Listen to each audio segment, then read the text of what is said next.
ಇತ್ತೀಚಿನ ತಾಲೂಕು ಕಾರ್ಯನಿರತ ಪತ್ರಕರ್ತರ ಸಂಘದ ವತಿಯಿಂದ ಸಣ್ಣ ಮತ್ತು ಮಧ್ಯಮ ಪತ್ರಿಕೆಗಳ ಪಾಲಿಗೆ ಏನು ಸರ್ಕಾರ ಇತ್ತೀಚೆಗೆ ನಡೆದ ಒಂದು ಸಚಿವ ಸಂಪುಟದಲ್ಲಿ ಒಂದು ಅವೈಜ್ಞಾನಿಕ ತೀರ್ಮಾನವನ್ನು ಕೈಗೊಂಡಿದೆ. ಅದರ ವಿರುದ್ಧ ಸರ್ಕಾರದ ಗಮನ ಸೆಳೆಯಲು ಮತ್ತು ಅದನ್ನ ಮರು ಪರಿಶೀಲನೆ ಮಾಡಬೇಕು. ಇಂತಹ ಅವೈಜ್ಞಾನಿಕ ಜಾಹೀರಾತು ನೀತಿಯಿಂದ ಸಣ್ಣ ಪತ್ರಿಕೆಗಳ ಮೇಲೆ ಒಂದು ದೊಡ್ಡ ಗಂಭೀರವಾದ ಪರಿಣಾಮ ಬೀರೋ ಸನ್ನಿವೇಶ ಇರೋದ್ರಿಂದ ಒಂದು ತಜ್ಞರ ಸಮಿತಿಯನ್ನು ರಚನೆ ಮಾಡಬೇಕು. ಸರ್ಕಾರ ಅದ್ರ ಜೊತೆಗೆ ಸಂಬಂಧಪಟ್ಟವರ ಜೊತೆ ಚರ್ಚಿಸಿ ಪುನಃ ಇದನ್ನ ಪರಿಶೀಲನೆ ಮಾಡಿ ಈ ಒಂದು ಪತ್ರಿಕೆಗಳ ಮೇಲೆ ಆಗ್ತಕ್ಕಂಥ ಅನ್ಯಾಯ ಮತ್ತು ದಬ್ಬಾಳಿಕೆಯನ್ನ ನಿಲ್ಲಿಸುವಂತ ಪ್ರಯತ್ನಕ್ಕೆ ಸರ್ಕಾರ ಮುಂದಾಗಬೇಕು.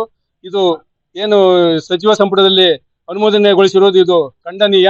ಇದನ್ನ ನಮ್ಮ ಜಿಲ್ಲಾ ಮತ್ತು ತಾಲೂಕು ಕಾರ್ಯನಿರತ ಪತ್ರ ಸಂಘ ಖಂಡಿಸ್ತಾ ಇದೆ.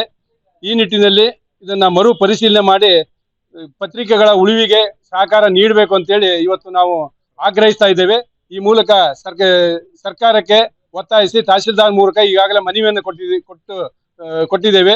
ಇದಕ್ಕೆ ಎಲ್ಲಾ ಪತ್ರಕರ್ತರು ಸಹಕಾರ ನೀಡಿದ್ದಾರೆ. ಧನ್ಯವಾದಗಳು.